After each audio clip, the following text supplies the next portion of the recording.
सिंगरौली जिले के बैडन स्थित बैंक ऑफ महाराष्ट्र में दिन दहाड़े हुई सनसनीखेज लूट की घटना ने पूरे इलाके को दहला दिया। दोपहर करीब 1 बजे 5 हथियारबंद बदमाश अचानक बैंक में घुस आए और बंदूक की नोक पर कर्मचारियों व ग्राहकों को बंधक बना लिया। प्रत्यक्षदर्शियों के अनुसार पहले 2 बदमाश अंदर दाखिल हुए और हालात पर कब्जा जमाया, जिसके बाद 3 अन्य साथी भी पहुंच गए। बदमाशों ने बैंक मैनेजर से कैश की जानकारी मांगी और जानकारी न देने पर उनके साथ मारपीट करते हुए हथियार की बट से हमला किया। करीब 20 मिनट तक बैंक के अंदर आतंक का माहौल बना रहा, जहां बदमाशों ने सभी को डराते धमकाते हुए लगभग 30 से 35 लाख रुपए नगद और करीब 5 करोड़ रुपए मूल्य का सोना लूट लिया और फरार हो गए। घटना के बाद पूरे क्षेत्र में दहशत फैल गई। सूचना मिलते ही पुलिस मौके पर पहुंची और इलाके की घेराबंदी कर सघन तलाशी अभियान शुरू कर दिया। आसपास लगे सीसीटीवी कैमरों की फुटेज खंगाली जा रही है ताकि आरोपियों का सुराग मिल सके। घटना के दौरान भागते हुए समय बैंक से करीब 1 किलोमीटर दूर मस्जिद तिराहे के पास एक बदमाश का देसी कट्टा गिर गया, जिसे पुलिस ने बरामद कर लिया है। मामले की गंभीरता को देखते हुए मध्य प्रदेश के डीजीपी कैलाश मकवाना भी भोपाल से रीवा होते हुए सिंगरौली पहुंचने वाले हैं और पूरे मामले की समीक्षा करेंगे। पुलिस विभाग के अधिकारियों पर भी कार्रवाई की संभावना जताई जा रही है। पुलिस अधीक्षक मनीष खत्री ने जानकारी दी है कि इस मामले में एक मुख्य आरोपी को बिहार के औरंगाबाद से गिरफ्तार कर लिया गया है। उसके पास से 14 लाख रुपए नगद और करीब 70 लाख रुपए का सोना बरामद किया गया है। पुलिस का दावा है कि जल्द ही इस पूरी वारदात में शामिल अन्य आरोपियों को भी गिरफ्तार कर लिया जाएगा। लास्ट में फायरिंग भी की है। उससे गलती से फायर हो गया वो एक आपस में। आप लोग किस काम से आए थे? सर ये एक बैंक रॉबरी हुई है, यहाँ पे 5 नकाबपोशों ने शामिल लूटपाट की है। सर क्या मामला है सर, क्या निकल के आया अभी तक? देखिए, ये सूचना तत्काल प्राप्त हुई थी कंट्रोल रूम को कि जिंदनगर रोड की बैंक जो महाराष्ट्र है इसमें डकैती की घटना कारित हुई है, जिसमें 5 आरोपी थे, जिसमें उनके द्वारा लगभग 12:50 में बैंक में प्रवेश करके और उनके पास कुछ फायर आर्म्स थे और उन्होंने स्टाफ को कब्जे में लेके और जो यहाँ कैश और गोल्ड रखा था उसको लेकर के वो मोटरसाइकिलों से भागे। अभी पुलिस द्वारा नाकेबंदी की गई है, कुल 4 टीमें लगाई गई है। सीसीटीवी फुटेज का बारीकी से निरीक्षण किया जा रहा है। प्रकरण में पंजीबद्ध करके विधिवत विवेचना की जाए।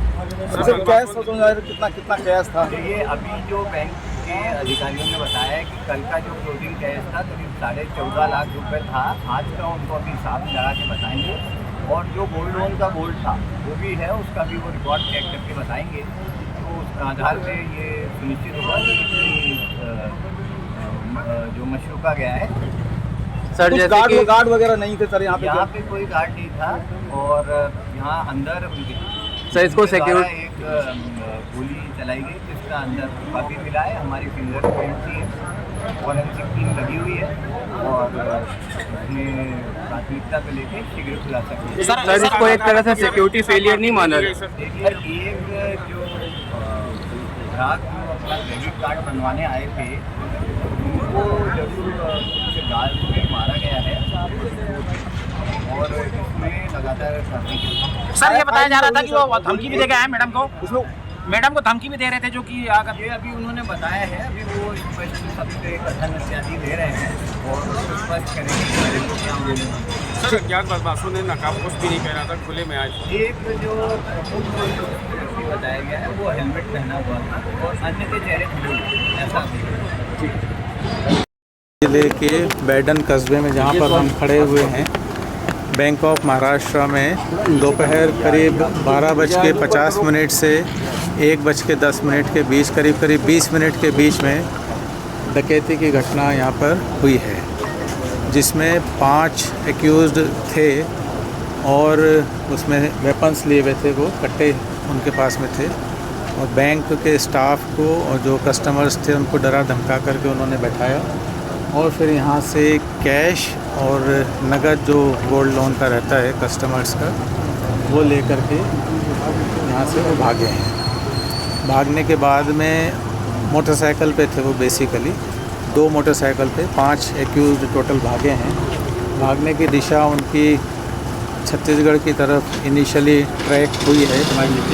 हम लगातार घटना की जैसे ही जानकारी मिली थी उसके बाद से ही DGP Chhattisgarh, DGP Uttar Pradesh, DGP Bihar सभी से हम लगातार संपर्क में हैं। हमारे जो सीआईडी के ऑफिसर्स जो मुख्यालय में हैं और जो एसटीएफ के ऑफिसर्स हैं, वहाँ के जो स्पेशल ऑपरेशंस देखते हैं दूसरे स्टेट्स के, सभी अधिकारियों से लगातार संपर्क में हैं और मुझे पूर्ण विश्वास है कि हम इसको बहुत जल्दी डिटेक्ट कर लेंगे। अभी क्या स्थिति है सर? अभी क्या हमें मिल रहे बहुत सारे हैं, अभी बहुत सारी जानकारी। सर कितने की लूट, बहुत सारी जानकारी आधिकारिक रूप से कितने की लूट हुई है?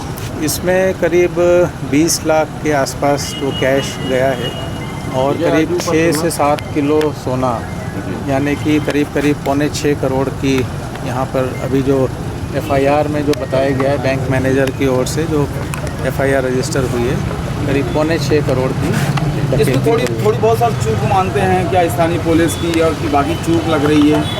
देखिए ये नहीं, देखिए बीचों बीच वाली बात नहीं है। बात यह है कि बैंक है और बैंक में एक भी सुरक्षा गार्ड नहीं है। सबसे पहली बात तो ये है। और अभी हमने पूरा सीसीटीवी फुटेज भी अभी पूरे देखे हैं और मैनेजर साहब से उनसे बात की है, तो उसमें उन्होंने बहुत ही तेज़ी से एक नॉर्मल बिहेव करते हुए, ताकि बाहर उन्होंने चैनल भी बंद नहीं किया, जो कस्टमर्स बीच बीच में आते रहे उनको भी वो बैठालते रहे, तो एक नॉर्मल टाइप का उन्होंने बेसिकली यहाँ पूरा वातावरण रखा। अंदर ज़रूर वो उन्होंने उनको कब्जे में किया हुआ था और उनके बाकी जी प्रोफेशनल लग रहे हैं क्या लोग? अब देखिए अभी जब वो पकड़े जाएंगे तब उनके रिकॉर्ड से पता चलेगा, पर हमें उनके फ़ोटोग्राफ्स पता चल गए हैं और हम जो भी टेक्निकल जो हमारे जो असिस्टेंट्स होते हैं उसके माध्यम से भी बहुत सारी जानकारी हम पता कर रहे हैं। छत्तीसगढ़ से आए थे, नक्सली हो सकते हैं क्या ये? नक्सली किसको कहते हैं? लूट की डकैती की योजना ये नक्सली इस तरह की घटना नहीं। सर आप इतनी बड़ी घटना भोपाल से चल कर आना पड़ा, सिंगरौली में कई ऐसी वारदातें लगातार हो रही हैं, आपको नहीं लगता कि पूरे सिस्टम में बदलाव की जरूरत है सिंगरौली में? देखिए जो दूसरी घटनाएं हुई हैं अभी इसको हम इस घटना से ना जोड़ें, बाकी और कोई विशेष घटना का आप जिक्र करना चाहते हैं तो आईजी साहब यहाँ पर मौजूद हैं, वो आपको उसके बारे में और डिटेल। आखिरी सवाल, लॉ एंड ऑर्डर के लिए अभी आप कर बैठेंगे? सिंगरौली से रजनीश साहू की रिपोर्ट।